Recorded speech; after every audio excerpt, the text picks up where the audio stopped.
Tell me again why you didn't come with us. I was ill like a science lesson. I wanted to rock that show, but I was at home with a sinus infection. Aw. No, I don't even remember, man. The thing is, I needed to be there. Now I need to pick your brain, see what I missed out on. It's different. No grenades. Yeah. I don't know, man. That's like telling like a Forza fan there's like no wheels or something.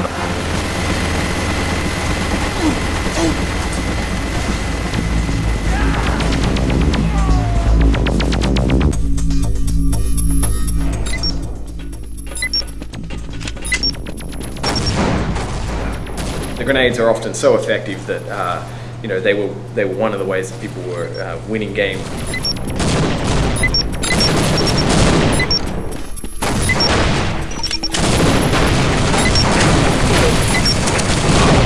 We want much more sharp lines between classes. We want those experiences between classes to be much more divergent. One of the secondary reasons were they were the largest source of spam in the game. We don't like spam for a variety of reasons. We don't think it's not terribly skill-based, and it's also very confusing to new players usually in that they die and they're not really sure exactly what killed them. So that's why we removed it. And of course, one of the things we have to do as designers is to make sure that we haven't hurt our game. Grenades are huge. I mean, they were like the scourge of the game. They were its Achilles heel, but they were also one of the things that differentiated gameplay in that more than anything. And it was all about the secondary grenades. You know, the classic you've heard me ramble about all the time. Can I do concussion jumps? Can I conk jump?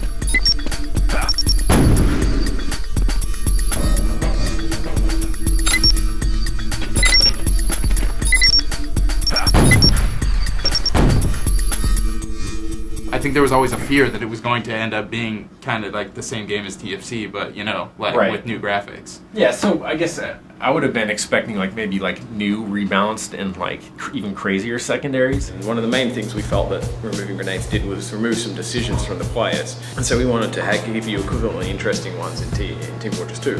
One of the main ways we did that was to take hold of the secondary weapons that every class has that in TFC were kind of afterthoughts and solve some specific problem that the primary weapon doesn't solve. So for example, whether you're a soldier who's dealing with someone at distance dodging at rockets really easily, or a pirate who's such an incredibly short-range class with a flamethrower and can't hit anyone at some distance, switching to his shotgun because he needs to use that. So we've tried to really make those more interesting decisions to make up for that loss of grenades.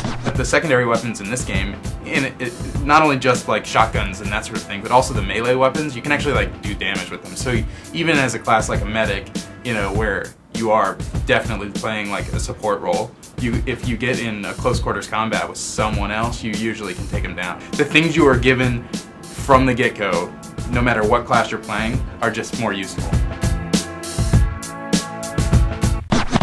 And before I was wondering how it was going to feel on consoles, whether or not you'd even be able to play a game like Team Fortress. Do they take those out for the console? If you're playing competitively as a soldier, you might come in, you have a grenade charged, you do a rocket jump that does splash damage against an opponent. You might confuse him. While you're in the air, you drop your grenade, which is then primed, it explodes on his head, and then you fire a second rocket on his head. That sort of maneuver seemed like really unlikely, on this. So I just was wondering, because that's the last thing I want to hear is that they made these changes on the PC version because they're making one game for all three platforms. After playing Team Fortress 2, I could definitely see playing that on a 360 controller and having no problem with it. So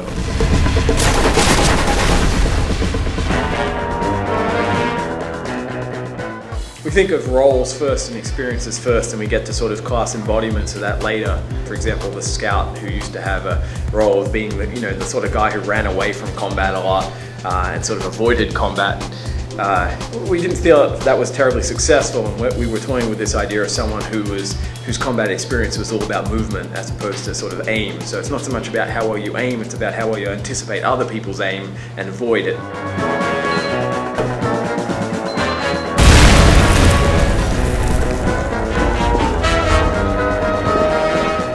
Multiplayer is a constant battle of balancing, especially when you have 9 different classes and they all have different capabilities, and they're very analog.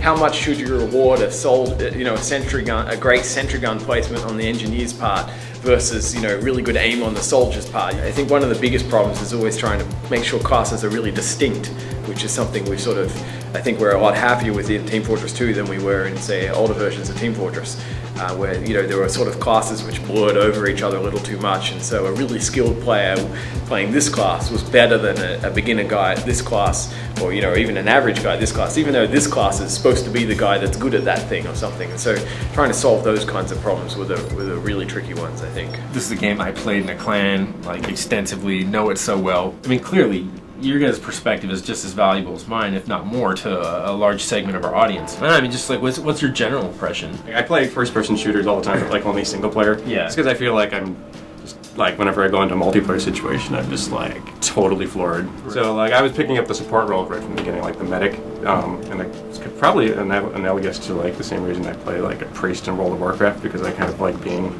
the sideline guy who's helping everyone else, at least while I kind of figure out what's going on.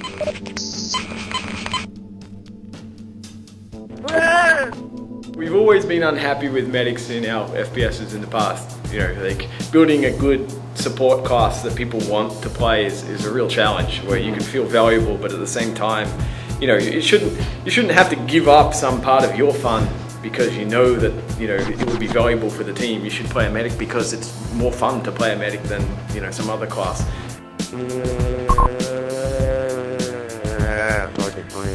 It sounds like this is the biggest class change out of all of them. No ability to infect, you know, can't infect the other, and no concussion jumping. Medic was like easily one of the best offensive classes for that mobility. So like the speed with which he could get in and out of the opponent's base. But so now he's largely a support role in the way that it would make sense for a medic to be. We were expecting and deliberately designed, you know, a set of skills into the medics so that there would be good and bad medics, because you know, you need, part of playing a class is realizing that there's a skill curve and that it gets deeper the more you play. You recognize more things you can do that are of use. But something we weren't expecting was that there was such a significant skill to being a good medic target. And so within the company, with over all the sort of months of playtesting we've done, there have been these certain people who have shown up that all the medics really like them because they really know how to work well with a medic. They know how to sort of keep one eye on their medic and keep him alive. When they're going through around corners, they try and keep a wide berth so the medic can keep their beam on them the whole way, and all these kinds of little subtle movement things about keeping your medic alive. I spent most of my time like crouched behind a rock where there's a heavy,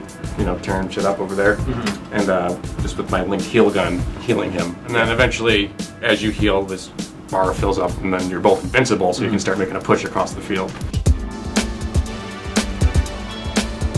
How do you get like 10 guys to act like a team? And they've never met each other. Some subset of them have voice communication, maybe even none of them, and they're expected to somehow like work together in a great coordinated thing. And of course, as we find through years of experience on DOD and CS and TF2, is that, hey, this is really freaking hard. We said, all right, well, can we deliver a really, really good experience between two guys? Can we make two people feel like they're incredibly connected? That, like, you know, if they could talk to just each other and they were all working together, or the pair of them were just working together, could we deliver on a really good experience there, as opposed to delivering, you know, an okay team experience to everyone? And so that's sort of like what started the medic sort of mechanic.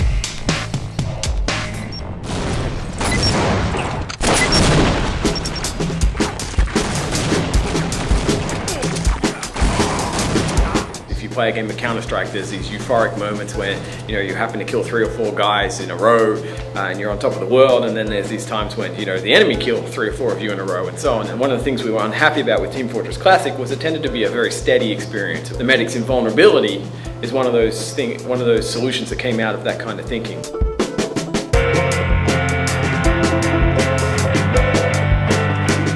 In our single player games, we found that pacing is really important, like giving people moments of rest and building up to crescendo and having these really, really tense moments that you overcome, and you have this great feeling of satisfaction. And it's basically the multiplayer kind of way of handling that kind of same scenario as far as building some pacing into the game.